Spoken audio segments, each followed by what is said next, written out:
প্রকৃতির এক নিমিষের রুদ্ররূপে শোকের ছায়া নেমে এসেছে চুয়াডাঙ্গার দুই পরিবারে।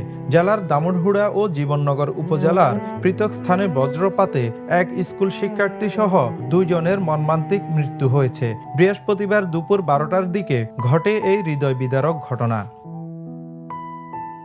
স্থানীয়রা জানান, দুপুরে মাঠে কর্মরত বাবার খাবার নিয়ে যাচ্ছিলেন আজিমুল। পথে শুরু হয় আকস্মিক বজ্রসহ বৃষ্টিপাত।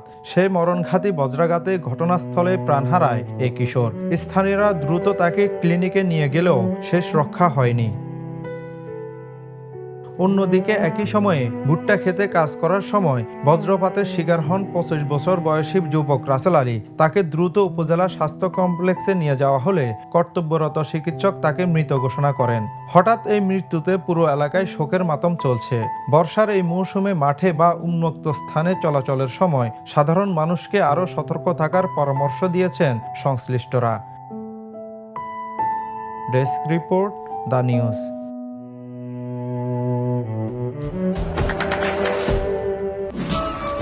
দেশে দেশে সবার সাথে দ্য নিউজ।